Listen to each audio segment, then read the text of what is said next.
Les amis, très heureux de vous retrouver aujourd'hui pour une nouvelle vidéo pour parler du Real Madrid parce que même si c'est la Coupe du Monde, le Real Madrid est en train de travailler et plutôt de bien travailler parce que vous l'avez vu avec la vidéo sur Mourinho mais aussi par beaucoup de news, le Real Madrid a eu encore une fois officialisé. Enfin, le Real Madrid a encore une fois officialisé aucun joueur. On a vu Perez pour les élections, plébisciter certains joueurs, des offres à 150 millions d'euros.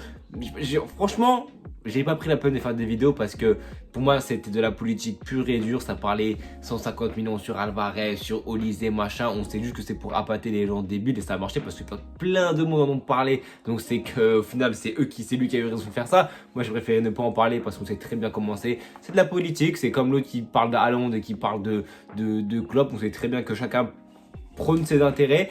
On parle de concret, de factuel, parce que même s'il disait beaucoup de merde pour plébisciter et qu'il voulait redevenir, enfin, ou qu'il voulait rester président du Real Madrid, il a quand même parlé de deux joueurs qu'il a officialisés sur aucun compte, mais il en a parlé. Il a parlé de Konaté et de Dumfries, c'était les deux premiers joueurs. Et puis, on a Mourinho qui a, lui, par contre, été officialisé sur Twitter, sur les réseaux, etc.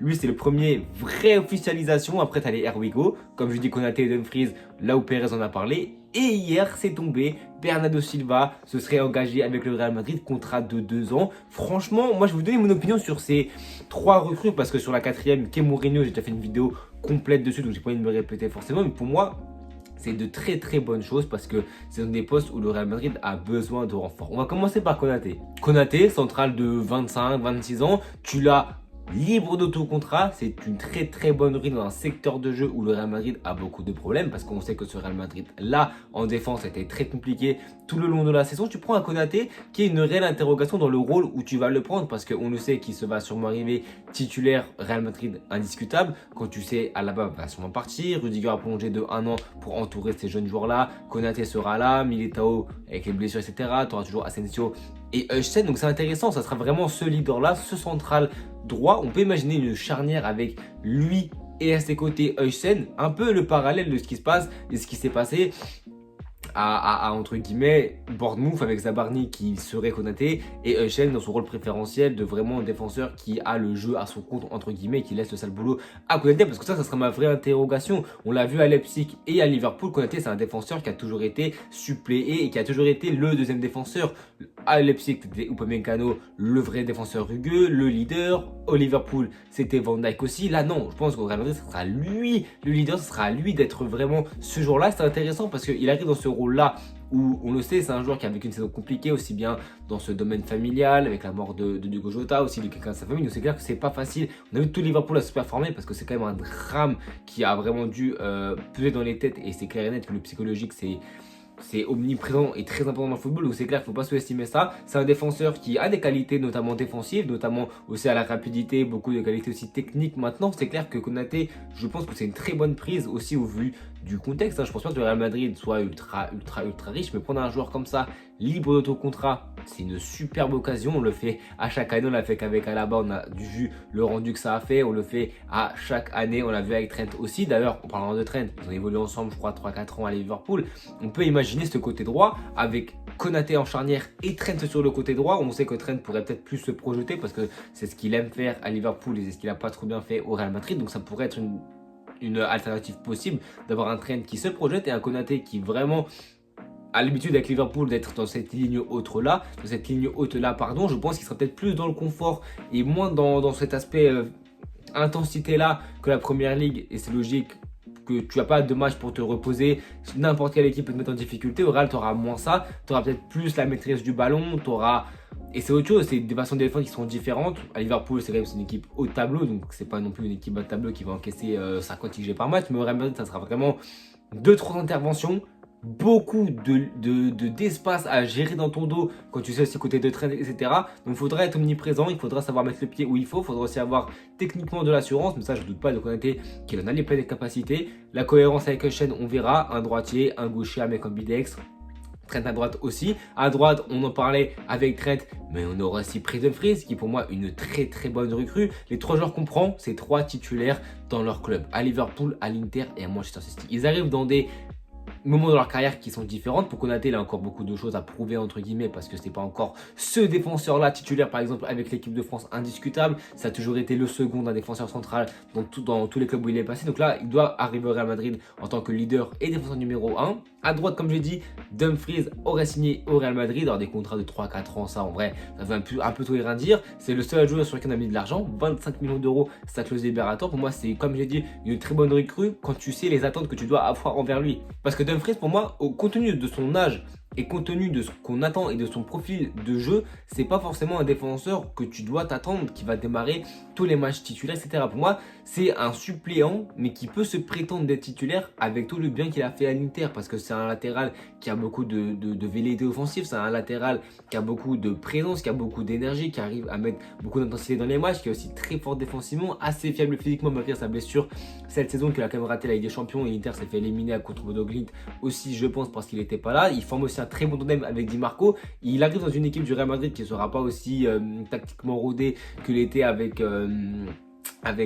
l'ancien coach de l'Inter. Donc c'est clair que Dumfries c'est vraiment intéressant parce que quand tu sais que Trent rate aussi beaucoup de matchs, pour moi c'est une très bonne chose d'avoir un Dumfries qui est toujours au niveau. À 31 ans, il a encore 2 ans de haut niveau devant lui, 3 ans, il a quand même un latéral beaucoup plus solide défensivement que Trent, j'ai envie de te dire pas dur. Et pour moi, ce qui est très bien, c'est que d'avoir un Dumfries qui est sur le banc parce que Trent laisse encore. En fait, Perez avec ce mouvement-là garde la confiance à Trent. C'était pas comme si tu prenais un latéral du même âge que Trent, avec le même potentiel que Trent, etc.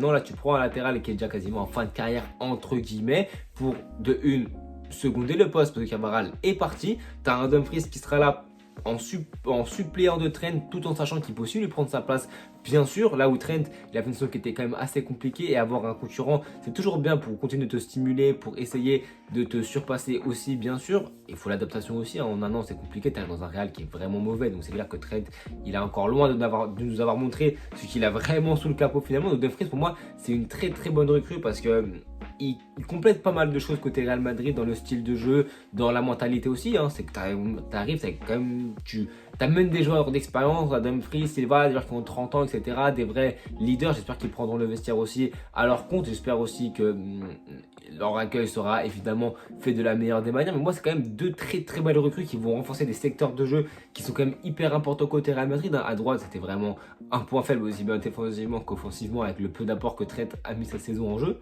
Il y avait Konaté en charnière aussi. Et la troisième recrue, Bernardo Silva, qui lui arrivera aussi de tout contrat. Je sais pas comment on a pu boucler ce transfert aussi vite quand tu sais que le Barça était dessus, est-ce que Madrid était dessus aussi. Le Real Madrid quand même a réussi à le faire venir. Et pour moi, c'est quand même une très très grosse interrogation de Bernardo Silva parce que pour moi, c'est un joueur qui coche beaucoup de cases, au niveau technique, au niveau dans les jeux, dans les petits espaces, au niveau de la présence dans le cœur du jeu. Pour moi, c'est une très bonne recrue. Maintenant, moi, j'aurais été Bernardo Silva. Moi, je serais là, c'est Barcelone. Parce que là, on l'a vu avec City depuis qu'il est arrivé, etc. Il a toujours été dans une machine très bien huilée. Tactiquement, tout était bien rodé. Au Barça, ça aurait peut-être mis un peu de temps, mais il aurait trouvé sa place et il aurait fait un bien fou à ce Barça. Et le Barça lui aurait bien rendu. Au Real Madrid, c'est un style de jeu qui sera totalement différent. C'est comme Arda Güler, tu le mets au Barça, Arda Güler, il est encore meilleur. Là, ça va être bien parce que Arda Güler pourra se régaler dans le petit espace avec Silva, même à Santono, Bellingham, etc. C'est vraiment un joueur qui va être ce lien, je pense, entre le milieu et l'attaque. Ça va être ce joueur qui peut jouer aussi dans ce poste d'ailier droit. On le sait que c'est un poste qui est vacant au Real Madrid parce que Santono, pour l'instant, c'est trop léger. Rodrigo, il s'est fait les croisés. Est-ce qu'il y aura un jeune joueur qui va prendre cette place à droite? Je ne sais pas. Bien sûr, on verra avec le temps. Mais c'est vrai que Silva peut être ce joueur hybride 10 qui peut jouer aussi ailier droit selon les configurations, qui pourra même évoluer en tant que 8 sur le terrain contre les petites équipes parce que c'est vraiment un joueur, si tu le laisses en électron libre, il peut t'apporter beaucoup de différences techniques, balle au pied dans le jeu court. Silva, c'est une excellente prise, c'est une excellente recrue, c'est un très bon joueur. C'est un mercato qui pour l'instant n'est pas fini parce que c'est quand même des joueurs qui vont arriver, qui vont faire beaucoup de bien individuellement. Tu peux quand même avoir ces joueurs-là titulaires. Maintenant, c'est aussi bon dans le renfort de l'effectif parce qu'on le sait très bien qu'à aligner un 11 compétitif tout le long de la saison, c'est strictement impossible compte tenu du rythme des joueurs, tactiquement ce que le coach veut proposer, aussi les blessures bien sûr. Quand tu vois le PSG, tu compares, le 11 qu'ils ont mis en finale, ils l'ont mis 0 fois dans la saison.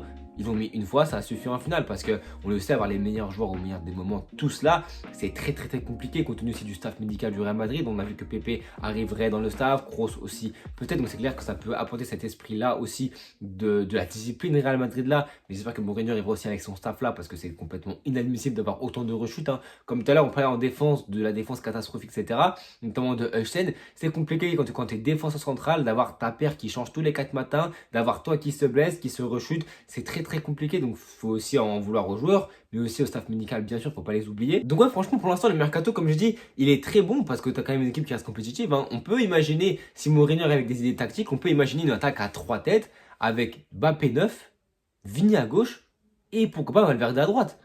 Avec ces 4 milieux de terrain, au milieu de terrain, Tchouaméni, Bellingham et, euh, et, euh, et Silva bien sûr, avec bien sûr des configurations où Arda Güler sera titulaire. En charnière, tu peux aligner Shane Konaté, Rudiger Konaté, à droite Dumfries ou Trent, Courtois au goal bien sûr. Par contre, on a oublié un poste, ce latéral gauche, parce que le mercato est très bon. Il n'est pas excellent. Pour qu'il soit excellent, il manque deux choses. Il est très bon parce que du coup, du moment si tu comprends le financier, tu dépenses 25 millions pour 3 joueurs de très très haut niveau, de très haut calibre qui ont tous prouvé en Ligue des Champions, dans leur championnat, et c'est encore des joueurs qui sont très très compétitifs. Bien sûr, il sera sous-coté ce mercato, je pense. Mais pour qu'il soit excellent, comme j'ai dit, c'est mettre la main au porte-monnaie et investir dans des postes clés. Parce que là, tu résous quelques problèmes. Mais les postes clés, ce poste de latéral gauche, mais surtout de milieu de terrain avec un vrai leader. On parle de Enzo Fernandez, on parlait à un moment donné de Adam Wharton, on parle aussi de Matheus Fernandez de West Ham, on parle de beaucoup de joueurs. Il faut investir dans ce poste-là du milieu de terrain, du relayeur. Je pense que c'est primordial côté Real Madrid parce que c'est pas Silva, je pense, qui dans une optique dans le futur, qui est lui qui te résout tous tes problèmes aussi. On le voit que le vieux père n'est pas non plus sénile, hein, parce qu'on a vu que Rodri a été proposé plein de fois. Perez a refusé pour diverses raisons aussi. Donc ça prouve bien qu'il ne prend pas des joueurs pour prendre des joueurs, des anciens pour prendre des anciens et des joueurs famous pour prendre des joueurs famous, parce que Rodri, ça a été la piste idéale avant le dernier ballon d'or, avant Dembélé, ça a été la piste idéale. Donc on voit que le vieux n'est pas complètement sénile, mais tu as quand même plusieurs pistes au milieu de terrain et à ce poste de latéral gauche aussi. Ou comme à droite, quand tu vois, tu prends un mec comme Dumfries, un mec comme Trent à la base. Pour moi, c'est pas le bon choix. Tu condamnes, tu dois te prendre un joueur beaucoup plus, pas plus expérimenté, mais un mec qui a le même âge, qui a aussi, je pense, une grande marge, qui a peut-être pas en prouvé l'instant T, mais qui a une grande marge. Un mec comme Pedro Porro, par exemple, un mec comme Levis Hall, tu peux rapatrier certains joueurs. Donc je pense que peut-être c'était une mauvaise idée à la base. C'est pour ça que Dumfries, quand il va arriver, ça fera beaucoup de bien dans la complémentarité, etc. Mais à gauche, on a besoin d'un joueur, pour moi, comme ça parle de deux joueurs, de Calafiori et de Gvardiol. Franchement, moi, je suis enclin à 1000% à Gvardiol. Calafiori, c'est pas mauvais, c'est très très complémentaire, etc. Mais c'est un joueur qui a tendance à beaucoup se blesser et j'ai pas l'impression qu'il ait cette polyvalence que Gvardiol est très bon à gauche, mais aussi très bon en centrale. Gvardiol, moi, je trouve que ça serait un joueur idéal côté Real Madrid. Et si tu prends Gvardiol sans prendre de milieu de terrain, le mercato il serait quand même très très très très bon. Il serait pas excellent. Parce que pour moi, pour qu'il soit excellent, il faut prendre un milieu de terrain en plus de Gvardiol, sans oublier les ventes. Parce que si le Real met que très peu d'argent dans ce début de mercato, c'est parce qu'on n'a pas les fonds. Tu as levé 15 millions d'euros pour Mourinho et 25 pour Dumfries, ça fait 40 millions. Le Real n'est pas pauvre bien sûr, mais on ne peut pas se permettre de claquer 150 millions d'euros, comme ça parle pour Olise ou je ne sais quoi. Parce que si ces 150 millions d'euros là, tu les as vraiment sur le compte entre guillemets du Real Madrid, même si tu peux diluer les paiements bien sûr, c'est pas sur Olysée qu'il faut les mettre. Enfin, si tu peux les mettre, il faut les mettre sur Olysée, bien sûr. Mais il y a tellement de postes à renforcer avant ce poste d'ailier droit où tu peux trouver quelques alternatives, comme je l'ai dit, avec Vincent Tonneau ou surtout moi avec Valverde. Je pense que c'est une vraie piste à exploiter. Comme tu sais que Dumfries peut dédoubler ou Trent peut dédoubler, etc. Alors qu'au milieu de terrain, il manque d'un certain profil qu'aucun joueur a. Sauf Silva, il va ramener un profil assez atypique dans ce poste du milieu de terrain qui peut être vraiment intéressant. Est-ce qu'avec l'âge, Silva aura moins j'aime bien ce mot, mais moins de velléité offensive et du coup il va reculer de plus en plus un peu comme Modric et qui sera vraiment soit un relayeur ou soit il sera peut-être un peu sur le terrain. Moi j'aimerais qu'on ait un système comme ça où j'aimerais qu'on mette de l'argent sur des joueurs qui ont de la qualité et pour ça il faudra des ventes.